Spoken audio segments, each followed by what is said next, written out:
이 시간 함께 보실 말씀은 열왕기상 4장 20절에서 28절까지를 보겠습니다. 열왕기상 4장 20절에서 28절까지 말씀을 보겠습니다.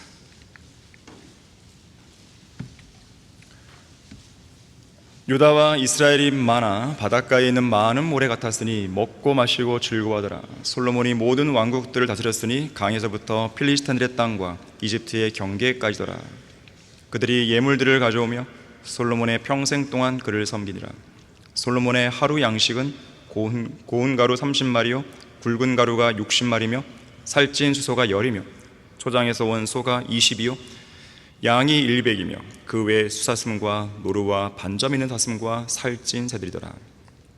그가 팁사에서부터 아사까지 강 이편에 있는 모든 지방 즉 강 이편의 모든 왕들을 다스렸으며 또 그가 자기 주위의 사면을 평화롭게 하니 유다와 이스라엘이 솔로몬의 평생 동안 단에서부터 브엘세바까지 각자 자기 포도나무와 무화과나무 아래에서 안전하게 거하였더라. 솔로몬의 병거를 위한 말들의 마구간이 4만 개요 그의 기병은 1만 2천이며 그 관원들은 각자 자기 달에 솔로몬 왕과 솔로몬 왕의 식탁에 온 모든 사람을 위하여 양식을 마련하였으니 그들에게 부족한 것이 없었고 말들과 준말을 위해서 집과 보리도 가져왔으니 그들 각자가 자기 책임에 따라 관원들이 있는 곳으로 가져왔더라. 자, 말씀 위에 조명해 달라고 기도하겠습니다. 위대하신 아버지 하나님, 우리가 전지전능하신 주님을 영과 진리로 경배하고 찬양할 수 있도록 역사해 주셔서 감사드립니다. 우리는 아무런 자격이 없습니다. 오직 예수 그리스도의 보혈만을 의지했을 때 주님은 우리를 바라주시는 것입니다. 우리는 이 시간 겸허한 마음으로 주님 앞에 나아갑니다. 오직 주님만을 신뢰하고 주님 한 분만으로 만족하겠다는 그 자세로 다가서기를 원합니다. 이 시간 저희들 안에 역사해 주십시오. 특별히 말씀 안에 역사해 주셔서 우리가 많은 것을 깨우치고 성장할 수 있도록 역사해 주시기 원합니다. 이 시간 주님께서 강력하게 주관해 주십시오. 마귀가 어떠한 형태든지 이 예배를 방해하지 못하도록 막아주십시오. 저희 모두를 성령으로 충만케 해주십시오. 주 예수 그리스도 이름으로 기도했습니다. 아멘. 왕의 식탁이라는 제목으로 설교하겠습니다. 인류의 불행과 저주는 먹는 것에서 시작되었죠. 최초의 인간이 먹지 말아야 할 열매를 먹었을 때 죄와 사망이 이 땅에 들어왔기 때문입니다. 셰익스피어는 사느냐 죽느냐 그것이 문제라고 독백했지만 성경은 먹느냐 먹지 않느냐의 문제로 최초의 인류 역사를 기록하고 있습니다. 주 하나님께서 그 사람에게 명령하여 말씀하시기를 동산의 모든 나무에서 나는 것을 내가 마음대로 먹을 수 있으나 선과 악의 지식의 나무에서 나는 것은 먹지 말라. 내가 거기서 나는 것을 먹는 날에는 반드시 죽으리라 하시니라. 생사가 걸린 문제였죠. 먹으면 죽음이요 먹지 않으면 영생인 것이죠. 만일 첫사람 아담이 금지된 열매인 선과 악의 지식의 나무에서 나는 것을 먹지 않았다면 마음대로 먹을 수 있게 허용된 생명나무의 열매를 먹고 창조주 하나님과 영원 무궁토록 살면서 이 땅을 다스렸을 것입니다. 그리고 이곳 지구는 물론 우주의 여러 행성들까지 다산하며 번성해 나갔을 것이에요. 행복한 결말이죠. 자, 이렇듯 인류의 역사책은 성경은 먹는 것에 대해 지대한 관심을 두고 있습니다. 창세기 3장만 해도요 24개의 전체 구절 중에서 먹는다와 연관된 단어가 무려 18번이 언급되고 있습니다. 성경은 인간의 근원적이고 현실적인 문제를 정확히 짚어주고 있는 것이죠. 바로 이 인간의 입이 문제라는 것입니다. 전도서 6장 7절에서는 사람의 모든 수고는 자기 입을 위한 것이지만 식욕은 채워지지 않는다고 했어요. 마태복음 12장 34절에서는 마음에 가득한 것을 입이 말한다고 했습니다. 잠언 18장 21절에서는 죽는 것과 사는 것이 혀의 권세에 있나니 혀를 사랑하는 자는 그 열매를 먹으리라 그랬어요. 한글 킹제임스 성경의 경우에 요리하다는 단어가요 창세기 18장 7절과 8절에서 처음 언급됩니다. 당시 아브라함은 자신을 찾아온 주의 천사와 다른 두 천사를 극진히 대접하기 위해서 솥대에게로 달려가죠. 그리고 부드러운 육질의 최상급 송아지를 한 마리 가져옵니다. 한 청년을 시켜서 요리하게 했고 버터, 우유, 요리한 송아지를 천사들 앞에 차려놓고 그들 옆에서 시중을 들었어요. 야곱은 어떻습니까? 형 에서의 복을 찬탈하기 위해서 아버지 이삭에게 별미를 가져갔는데 그 별미는 좋은 염소 새끼 2마리로 어머니 리브카가 만들어준 요리였죠. 또 출애굽기에서는 하나님께서 40년간의 광야 생활 동안 단 하루도 거르지 않고 꼬박꼬박 이스라엘 백성을 만나로 먹여주셨죠. 만나는 광야의 백성들에게 매일매일 정해진 시간에 주어진 그날의 양식이었습니다. 하나님의 은혜와 자비 속에 기적적으로 내려진 하늘의 양식이었죠. 이세벨의 위협으로 낙심한 선지자 엘리야를 위해서는 하나님께서 숯불에 구운 과자와 물 한 병을 마련해 주기도 하셨습니다. 성경에서 음식을 만드는 직업인 요리사, 영어로 쿠크라고 그러죠. 쿠크. 이 요리사란 단어는 사무엘상 8장과 9장에서 유일하게 3번 등장합니다. 악령으로 인해 괴로워하던 사울 왕이 하프 연주로 자신을 치료해 줄 사람으로 다윗을 불러들였을 때 다윗의 아버지 이새는 빵과 포도주 부대와 새끼 염소 1마리를 사울 왕에게 선물로 보내죠. 초림 당시 예수님은 목자 없는 양 같은 백성들을 가엾게 여기셔서 빵 5덩어리와 물고기 2마리로 5,000명을 먹이셨고 빵 7덩어리와 작은 물고기 몇 마리로 약 4,000명을 먹이셨죠. 또 회당장 야이로의 딸을 살렸을 때 사람들에게 가장 먼저 지시한 게 뭔지 아십니까? 아이에게 먹을 것을 주라 했어요. 특히 예수님은 자신을 가리켜서 생명의 빵이라고 하셨죠. 누구든지 이 빵을 먹으면 영원히 살리라. 또 내가 줄 이 빵은 세상의 생명을 위하여 줄 나의 살이라 그랬습니다. 그런가 하면 요한계시록 3장 20절에서는 보라 내가 문 앞에 서서 두드리노라. 누구든지 내 음성을 듣고 그 문을 열면 내가 그에게로 들어가서 그와 함께 먹으며 그도 나와 함께 먹으리라고 말씀하셨어요. 죄인들을 초청하시는 것이죠. 성경에 나오는 마지막 초청 역시 먹고 마시는 것과 연관되어 있습니다. 요한계시록 22장 17절에서 또 성령과 신부가 말하기를 오라 하더라. 듣는 자도 오라 말하게 하고 또 목마른 자도 오게 하며 원하는 자는 누구든지 생명수를 값없이 마시게 할지어다 그랬어요. 서양의 의학의 아버지 히포크라테스는 이렇게 말했어요. 내가 먹는 것이 곧 바로 나 자신이다. 무슨 말입니까? 내가 무엇을 먹든지 그 먹는 것이 나 자신이 어떤 사람인지를 결정해 준다는 거예요. 오늘날 무슨 채식주의로 해서 이 한강 작가인가요? 노벨상 탔다는데 그 책은 읽을 책이 아니에요. 그 읽을 책이 아닙니다. 부끄러운 거예요. 따지고 보면 그건 영광스러운 게 아니에요. 어떻게 그런 책이 그런 상을 받을 수 있을지 그렇지가 않습니다. 사람들이 그만큼 음식에 대한 관심이 있는 것인데 특히 이 식탁의 음식과 관련해서요 이런 말들이 자주 회자됩니다. 음식은 우리의 내면을 반영하는 거울과 같다 그랬어요. 사랑은 정성스러운 손으로 만든 음식의 맛과 같다 그랬어요. 좋은 음식은 좋은 기분을 만든다 그랬어요. 음식은 문화의 창과도 같아서 그 지역의 문화와 생활 방식을 반영한다 그랬습니다. 식사는 몸을 채우는 것뿐 아니라 마음을 채운다 그랬고 한 끼의 식사가 하루의 운명을 결정한다는 말도 있어요. 또한 음식은 여행의 시작이자 목적이다 그랬습니다. 여행지 가서 뭘 잘 못 먹으면 좀 실망스러운 여행이 되는 것이죠. 요리는 창조적인 예술의 한 형태라고 했습니다. 음식을 만들고 즐기는 과정은 시간의 흐름을 느낄 수 있는 매우 특별한 순간이라고 했습니다. 그리고 식탁은 가족과 함께 할 때 가장 풍성하다고 했습니다. 자, 오늘 설교는요 먹는 것, 먹는 음식과 마시는 음료가 차려지는 식탁에 관한 내용입니다. 특히 저는 성경에 나오는 4명의 왕의 식탁으로 여러분을 초대하려고 합니다. 그들의 식탁에 우리가 함께 앉아서 하나님이 주시는 영적인 교훈들로 진리의 말씀에 갈급한 우리의 허기진 배를 채워보려고 하는 것이에요. 자, 왕의 식탁으로 모여 앉으십시오. 자, 우리를 첫 번째로 초대하는 식탁은 예수 그리스도의 죽으심과 새 언약의 피를 예시한 마지막 저녁 만찬입니다. 예수님은 우리의 왕이시죠. 이 저녁 식사는 초림 당시에 만왕의 왕이신 예수님이 제자들과 함께 이 땅에서 가졌던 마지막 저녁 만찬이었습니다. 자, 누가복음 22장 보겠습니다. 누가복음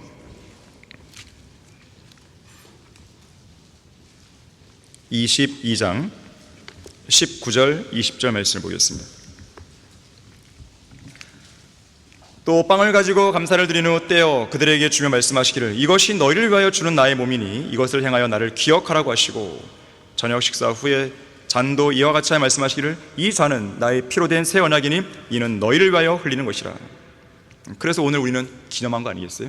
기억했습니다. 주님의 명령에 따라서 예수님이 이 땅에서 친히 사랑하시는 제자들과 함께 마지막으로 가지신 최후의 만찬은, 이 저녁 만찬은 너무나 유명한 저녁 식사라서 전 세계 네로라 하는 많은 유명 화가들이 생전에 이 만찬을 그림으로 남기기 위해 노력했던 것을 보게 됩니다. 중요한 사실은 이 저녁 만찬 식탁 위에 놓인 빵은 십자가에서 찢기고 쪼개진 예수 그리스도의 몸을 상징하고, 빵과 함께 차려진 이 잔은 십자가에서 단 한 방울도 남기지 않고 다 쏟아진 예수 그리스도의 새 언약의 피를 상징한다는 점이죠. 다시 말해서 예수 그리스도의 살과 피, 그 십자가의 위대한 죽으심을 예시하는 이 마지막 만찬은 어떤 값으로도 매길 수 없는 가장 유명하고 가장 값비싼 저녁 식사였던 것입니다. 동서고금을 막론하고 이 세상에서 가장 위대한 죽음은 예수 그리스도의 죽으심인 것이죠. 왜 그런 것인가?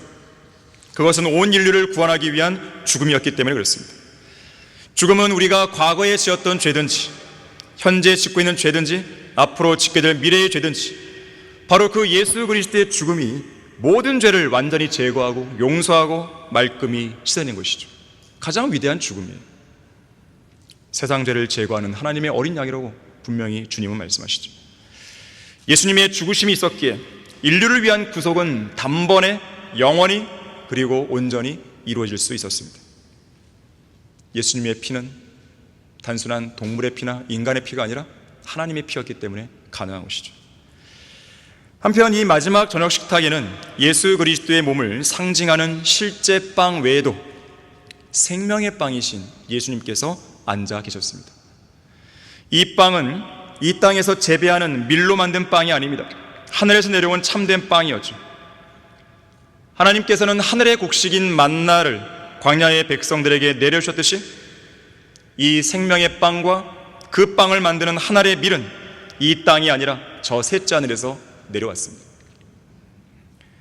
둘째 하늘 우주 끝에 있는 유리바다를 통과하여 이 땅으로 내려온 것이죠. 그리고 그 하늘의 밀이 이 땅에 떨어져 죽음으로 수많은 나달로 이루어진 풍성한 열매를 맺게 되는 것인데, 갈보리의 맷돌로 이 밀알은 갈아지고 빻아지고 그리고 고운 가루가 된 것이죠. 하나님의 진노의 심판의 채찍질과 십자가의 고통으로 짓이겨져 피범벅이 되었고, 지옥의 뜨거운 불길에서 구워진 이후에 영원히 살아있는 참된 빵이 된 것입니다. 이제는 그 누구라도 이 빵을 먹으면 영원한 생명을 얻는 것이죠. 중요한 것은 이 생명의 빵을 먹을 수 있는 기회가 누구에게나 열려있다는 것이에요. 누구에게나 공평하게 주어졌다는 것입니다. 내가 생명의 빵이라 내게 오는 자는 결코 배고프지 아니하며 또 나를 믿는 자는 결코 목마르지 아니하리라. 프랑스 혁명 당시에 프랑스 시민들은 빵을 달라, 빵이 아니면 죽음을 달라고 외쳤습니다. 하지만 이 땅의 죄인들은 생명의 빵을 달라고 외치지 않습니다. 생명의 빵이 제시되었음에도 불구하고 생명의 빵을 거절한 채 그저 불길소로 뛰어드는 불나방처럼 죽음과 멸망과 지옥의 고통을 향해 달려가고 있을 뿐이죠. 목마른 자들은 누구든지 물들로 나오라, 돈 없는 자도 오라, 와서 사 먹으라, 정령 와서 돈 없이 값없이 포도주와 젖을 사라고 하는데, 이 왕의 식탁으로의 초청을 죄인들은 거절하고 있는 것입니다. 음식은 인간 생활에 없어서는 안 될 필수 요소죠. 그래서 음식은 사람의 기운을 한껏 북돋워줍니다. 힘이 빠져있는 어떤 사람이라 할지라도 음식을 먹게 되면 때로는 기운을 얻게 되는 거예요. 하지만 죽음을 앞둔 인간에게는 어떠한 기운도 북돋을 수 없는 거예요. 스페인의 소설가 미겔 데 세르반테스는 빵만 있다면 웬만한 슬픔은 참고 견딜 수 있다고 말했지만, 내일 당장 죽음을 앞둔 죄인들의 슬픔을 달리기에는 역부족이죠. 프랑스 작가 오노레 드 발자크는 우리 뱃속이 비어있으면 우리의 정신도 비게 될 수밖에 없다고 말했지만, 지옥행이 예정된 죄인들에게는 빵과 살찐 송아지, 산의 진미로 뱃속을 든든히 채운다 해도 죽음을 두려워하는 인간들의 그 정신은 여전히 채워지지 않는 것이죠. 법관이자 미식가였던 장 앙텔름 브리아스 샤바랭은 새로운 요리의 발견이 우주에서 새로운 별을 발견한 것보다 인간을 더 행복하게 만다고 말했습니다. 하지만 죽음이 예고된 죄인들에게는 누가 어떤 대단한 발견을 했다 한들 어떤 행복도 공급받을 수 없는 것입니다. 프랑스의 유명한 요리사 미셸 브라는 요리사는 행복을 파는 사람이라 했지만, 이 세상 어떤 요리사도 죽음을 앞둔 죄인들에게는 어떤 행복도 팔 수 없는 거예요. 죽음을 앞둔 죄인들에게 필요한 음식은 뱃속을 든든하게 해주고 정신적인 행복이나 채워지는 빵과 같은 음식이 아닙니다. 그들에게 필요한 유일한 음식은 생명의 빵인 하나님의 말씀인 것이죠. 초림 당시에 예수 그리스도의 말씀이 마음의 거침이 되었던 다른 많은 제자들이 하나둘씩 주님을 떠나갑니다. 그때 주님은 12제자에게 묻습니다. 너희도 가려느냐? 너희도 갈 거냐? 물으신 거예요. 그때 시몬 베드로가 아주 위대한 고백을 하죠. 주여, 우리가 누구에게로 가오리까? 주님께는 영생의 말씀들이 있나이다. 우리는 주께서 그 그리스도 곧 살아계신 하나님의 아들이심을 믿으며 또 확신하나이다 그랬어요. 영생의 말씀들, 죽음을 앞둔 죄인들, 지옥행을 앞둔 죄인들에게 필요한 것은 바로 이 음식이죠. 영생의 말씀들입니다. 이 영생의 말씀들이 지금 우리 눈앞에 펼쳐져 있는 거예요. 그야말로 우리는 풍성한 식탁에 지금 초대를 된 것이죠. 제가 오늘 거하게 한 상 차렸으니까 A코스, B코스, C코스, 디저트까지 마음껏 드시고 가시기 바랍니다. 왕의 식탁으로 모여 앉으십시오. 우리를 초대하는 두 번째 식탁은요, 다윗의 빈자리가 두드러져 보였던 사울 왕의 식탁입니다.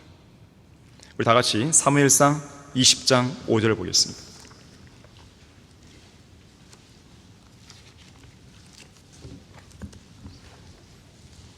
사무엘상 20장 5절을 보시면, 다윗이 요나단에게 말하기를, 보라, 내일은 새 다림으로, 뉴문이라고 그러죠. 뉴문, 새 다림으로 내가 왕과 함께 앉아 식사해야만 하나 나를 보내어 나로 셋째 날 저녁까지 들에 숨어 있게 하라 그랬습니다. 새 달, 영어로 뉴문이에요. 자, 이것을 영적으로 보게 되면 우리 거듭난 그리스도인들에게 새 달은 일종의 허니문이에요. 허니문. 뉴문은 허니문입니다.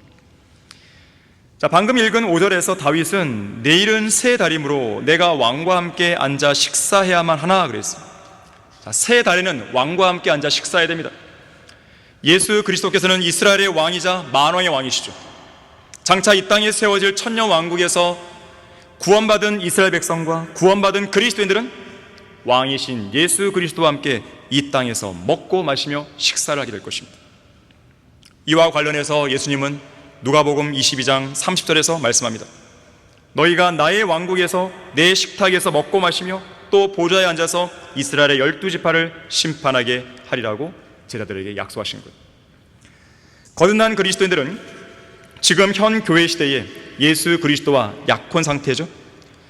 휴거 이후 대환란 기간 끝 무렵에는 저 셋째 하늘에서 신랑이신 어린 양과 혼인식을 할 것이죠. 그리고 재림 때는 예수 그리스도와 함께 이 땅에 내려올 것이고, 새 달, 뉴 문이 다시 지켜질 천년 왕국에서 예수 그리스도와 함께 천년 동안 허니문을 즐길 것입니다. 자, 그런데 여기 사무엘상 20장에서 18절을 보십시오. 그때 요나단이 다윗에게 말하기를, 내일은 새 달이라 내 자리가 빌 것이므로 때가 없음이 알려지리라. 언젠가 월간 성경 들으면서 사람들도 실렸었지만요, 럭커 목사님은 이 18절 말씀을 가지고 내 자리가 비게 될 것이므로 이 제목으로 설교하신 적이 있었습니다. 그 설교에서 이렇게 말했어요. 하나님께서 프랭크 노리스 목사와 뷰첸 빅 목사를 데려갔듯이 언젠가는 저도 데려가실 것입니다. 물론 저의 설교 방식을 싫어하는 사람은 좋아할지 모르겠지만 대부분의 회중은 저를 그리워할 것입니다. 뷰첸 빅 목사가 디트로이트에서 목회하고 있었을 당시 저를 부흥의 기관에 불러서 2, 3일씩 설교하게 한 적이 있었습니다. 한 번은 노병은 죽지 않는다라는 제목의 설교를 했는데 그 설교를 한 지 3개월도 채 되지 않아 뷰첸 빅 목사가 타계했습니다. 당시 저는 이렇게 설교했던 기억이 납니다. 여호수아를 대체하는 일은 쉬운 일이 아닙니다. 언젠가 여러분은 여기 강단을 보면서 뷰첸 빅 목사님이 더 이상 계시지 않는다는 것을 새삼 느끼게 될 날이 올 것입니다. 프랭크 노리스 목사나 뷰첸 빅 목사 같은 설교자들을 대체하는 것은 쉽지 않은 일입니다. 그들의 후계자들은 그들의 빈자리를 성공적으로 채우지 못했습니다. 또한 러커 목사님은 이 같은 설교에서 이렇게 말합니다. 그리스도인들이 자신의 교회를 비우게 될 때 그 자리는 비게 됩니다. 성도들은 예배당에서 자신이 항상 앉던 자리에 앉는 경향이 있기 때문에 정말 신기하죠. 늘 그 자리에 앉아요, 사람들. 어떤 성도가 예배에 빠지면 그 빈자리는 금방 표가 납니다. 개인적으로는 텅 빈 교회처럼 음산한 곳도 없다고 생각합니다. 하나님의 말씀을 가감없이 담대하게 전파하는 교회일수록 더 그렇습니다. 이는 성령께서 내주하시는 성도들이 함께 모인 자리에서 담임 목사가 성령의 능력으로 하나님의 말씀을 전파하면 세상적인 분위기를 완전히 몰아낼 수 있기 때문인데 그런 교회에 아무도 없을 때 오게 되면 그만큼 큰 차이를 느끼게 되는 것입니다. 당신이 성경대로 믿는 지역교회 회원으로서 모임에 참석하지 않게 되면 다른 성도들이 당신의 빈자리를 보며 안타까워할 것이고 또한 그 교회의 회원이 되려고 했던 사람까지도 이 교회는 별 볼 일 없는 교회라고 느낄 것입니다. 더 나아가 다른 성도들에게는 당신이 하나님의 사역을 소중하게 여기지 않는다는 인식을 심어줄 것입니다. 자, 이처럼 예수 그리스도의 이름으로 모여야 할 그 자리에 여러분의 빈자리를 크게 느끼게 만드는 성도가 되면 안 됩니다. 자, 그런데 이보다 더 중요한 사실 한 가지가 있어요. 여기에 앉아있는 성도들 중에서 또는 이 방송을 보고 듣고 있는 사람들 중에서 혹시라도 저 셋째 하늘에서 마땅히 자신이 있어야 할 자신의 자리를 비어있게 만드는 사람이 있으면 안 된다는 점입니다. 예수 그리스도께서는 나는 너희를 위하여 처소를 마련하러 간다고 말씀하셨어요. 사도 베드로도 저 셋째 하늘에 우리를 위해 예비한 곳이 있다고 말했습니다. 하나님께서는 구원받은 성도들을 위해서 하늘나라에 자리를 예비해 놓으신 것이죠. 하늘나라에 가게 되면 우리가 믿었던 대로 정말로 그곳에 와 있다는 사실에 매우 놀랄 것입니다. 물론 구원받은 우리는 성경의 약속대로 하늘나라 갈 것을 확신하며 삽니다. 하지만 내가 확신하며 사는 거하고 내가 확신했던 것들을 직접 눈으로 보는 거하고 이거는 천지 차이죠, 정말. 얼마나 감격스럽겠어요. 특히 그날에는 저 사람이 과연 구원받았을까 하고 여겼던 그 사람이 거기에 있는 것을 보고 깜짝 놀라기도 하겠죠. 반면에 이 사람은 당연히 있을 것인데 없는 걸 보고 놀랄 것입니다. 저 하늘에 여러분의 빈자리가 있으면 안 됩니다. 새 예루살렘에 있는 저택들 가운데 여러분의 빈자리가 있으면 안 됩니다. 어린 양의 생명책에 여러분의 이름이 비어있으면 안 되는 것입니다. 그 생명책에 여러분의 이름을 넣는 방법은 쉬워요. 예수 그리스도를 믿는 것입니다. 예수님을 나의 구주로 믿는 거예요. 그럼 모든 게 끝나는 거예요. 옛 찬송가에도 하늘 생명책 위에 기록된 그 이름 내 것일세, 생명책 위에 새로이 기록된 그 이름 내 것일세. 여러분의 이름은 거기 있습니까? 없는 분들이 꽝이 많나 본데요? 우리도 이렇게 자신 있게 부를 수 있는 거예요. 그렇지 못하다면 지금 바로 구원을 받아야 되는 거예요. 결코 하늘나라에서 여러분을 위해 예비된 자리를 비어있게 하면 안 됩니다. 여러분의 부모도, 여러분의 자녀도, 여러분의 남편도, 여러분의 아내도, 여러분의 친척들도, 직장 동료도, 여러분의 절친한 친구들도 결코 그들의 자리가 덩그러니 비어있게 만들어서는 안 되는 것이에요. 왕의 식탁으로 모여 앉으십시오. 세 번째 식탁은 하나님의 인자하심과 하나님의 친절이 베풀어지는 다윗 왕의 식탁입니다. 사무엘하 9장 3절을 보겠습니다.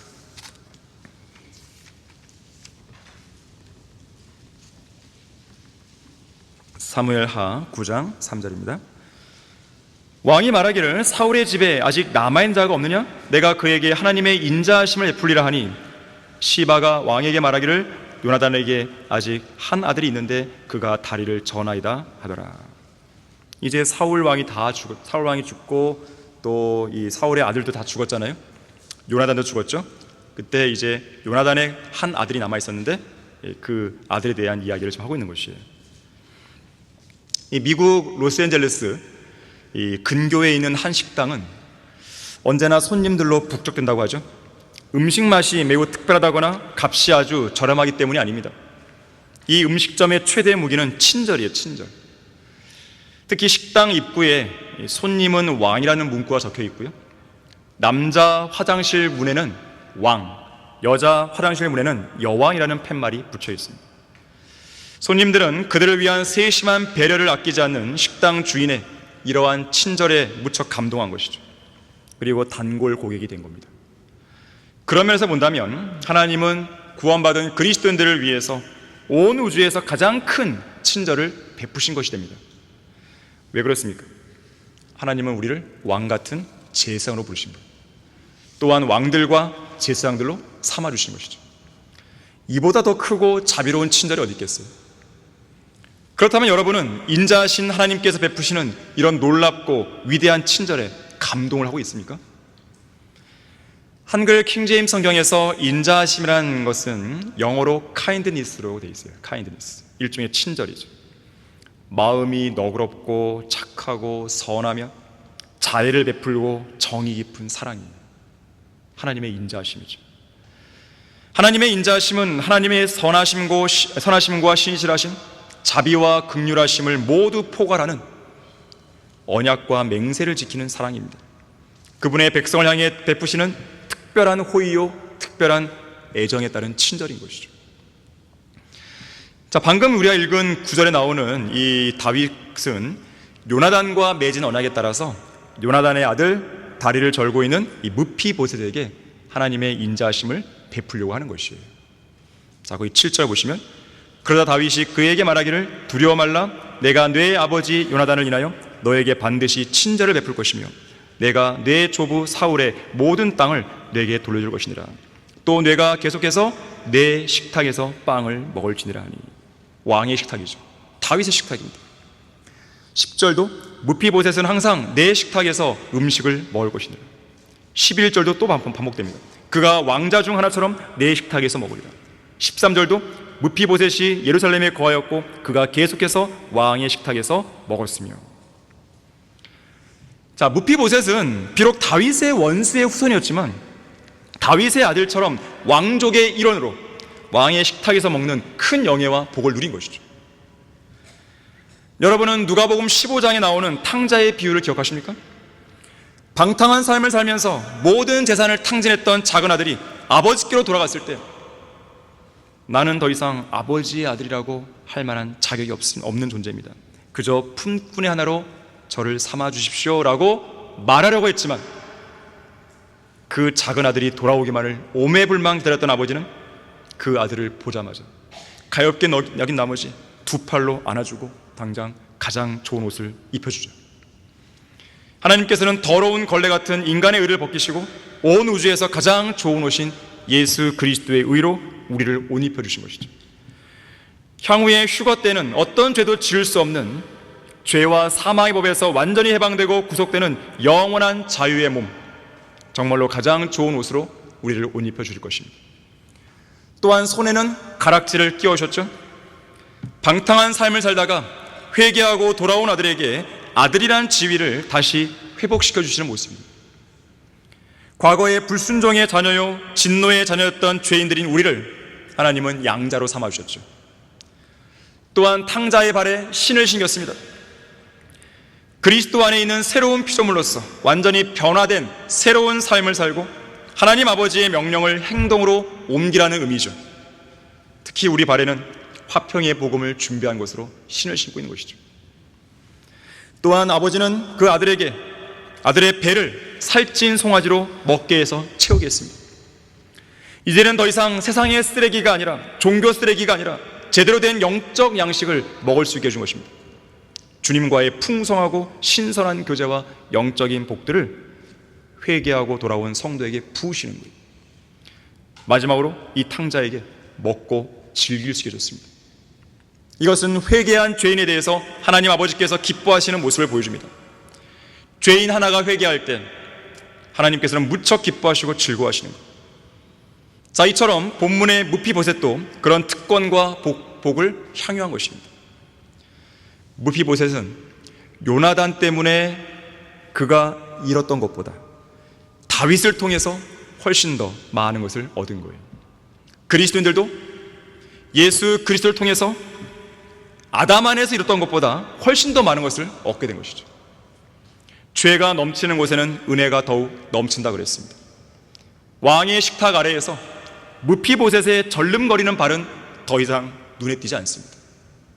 마찬가지로 그리스도 안에서 우리의 결점들은 모두 다 감춰지는 것이죠. 특히 우리는 저 하늘나라 왕의 식탁에서 아주 특별한 섬김을 받게 될 것입니다. 우리 다 같이 누가복음 12장 35절을 보십시오. 아주 특별한 섬김입니다. 아주 특별한 영예예요. 누가복음 12장 35절을 보시면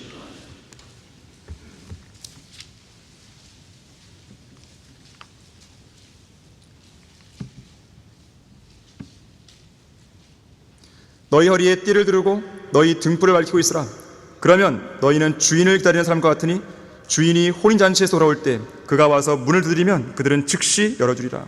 그 주인이 돌아와서 깨어있는 종들을 보리니 그 종들은 복이 있도다. 진실로 내가 너희에게 말하노니 그 주인이 띠를 두르고, 종이 띠를 두르는 게 아니죠, 주인이 띠를 두르고 식사를 위해 그들을 앉힌 후 곁에 와서 그들에게 시중 들리라. 종들이 주인의 시중을 드는 게 아니라 주인께서 친히 그분의 종들의 시중을 들고 있다는 거예요.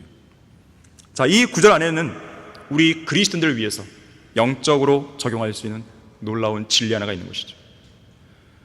여러분들이 이 시대에, 이 땅에서 예수 그리스도를 위해 신실하게 섬기면 저 하늘나라 왕의 식탁에서 우리의 구주요 주가 되시는 예수님이 우리를 섬겨 주신다는 거예요.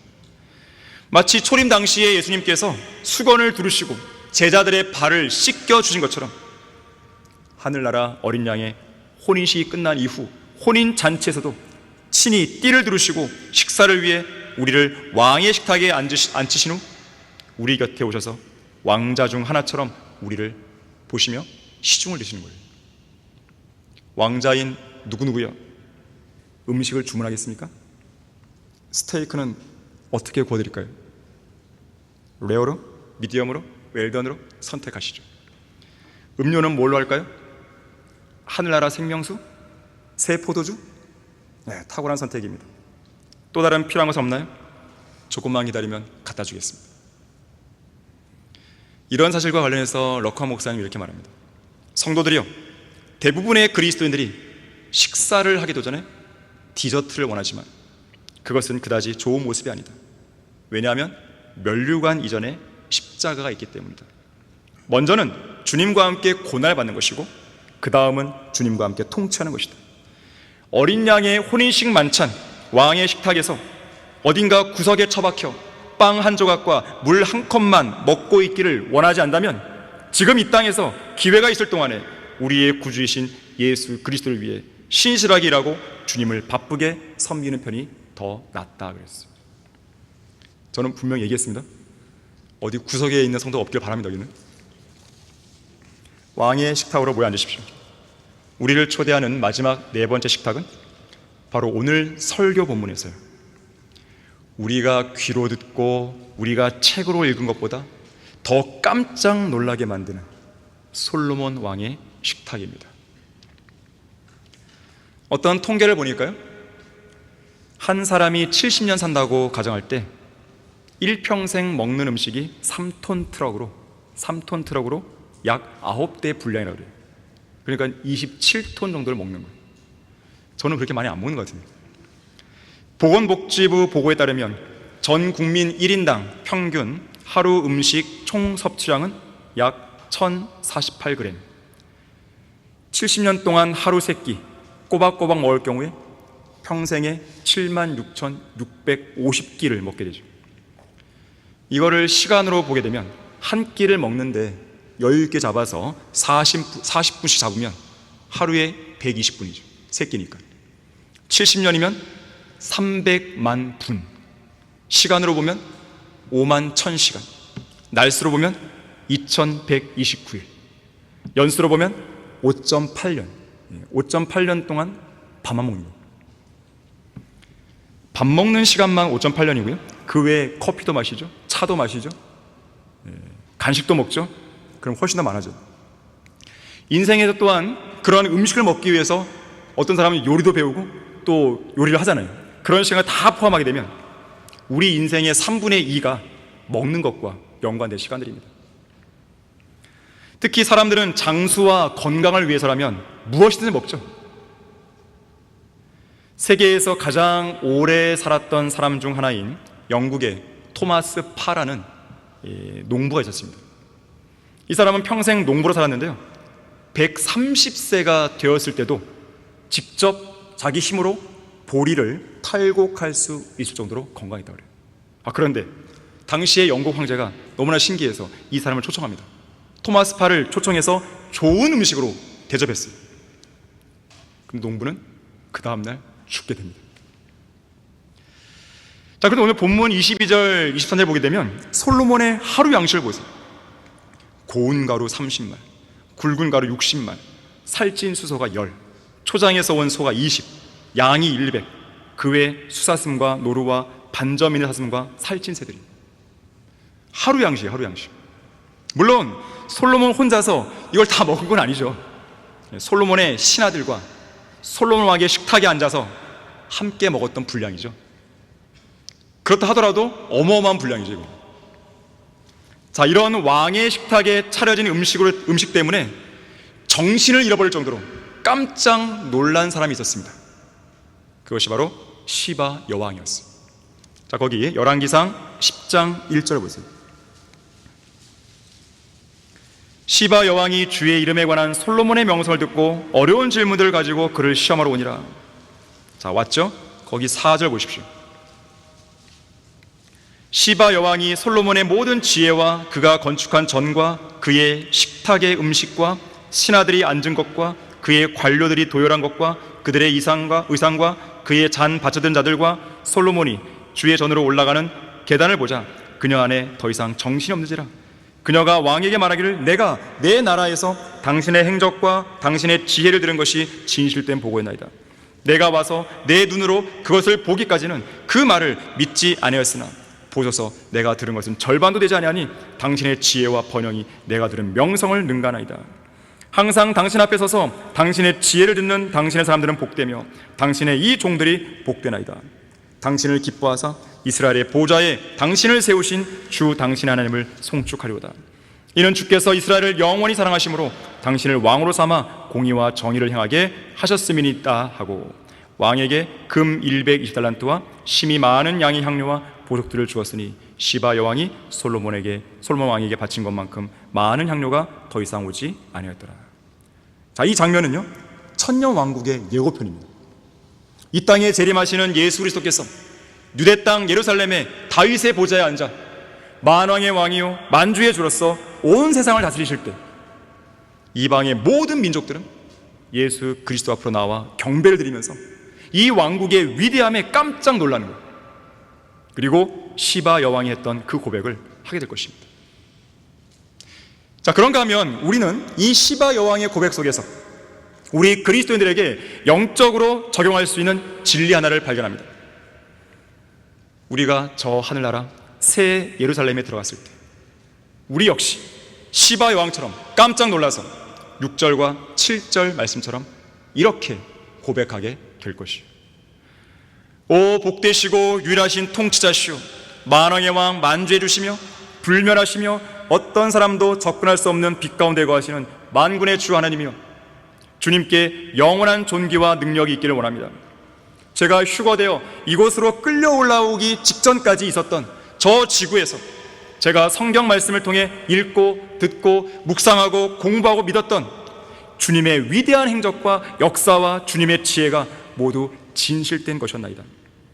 제가 직접 와서 제 눈으로 보기까지 때로는 의심이 들어진 것도 있었고, 때로는 내 마음에 직접적으로 와 닿지 않은 것도 있었고, 때로는 성경에 기록되어 있는 만큼이나 제 마음에 크게 감동이 되지 않은 적도 있었지만, 보소서 제가 성경을 통해 읽고 듣고 공부하여 깨달은 것은 절반도 되지 않으니, 아니 빙산의 일각에 불과하오니 주님의 지혜와 번영과 위대하심과 능력과 거룩하심과 아름다우심, 그리고 이곳 하늘나라의 화려한 영광과 휘황찬란한 광경은 제가 성경을 통해 들은 명성을 훨씬 능가하나이다.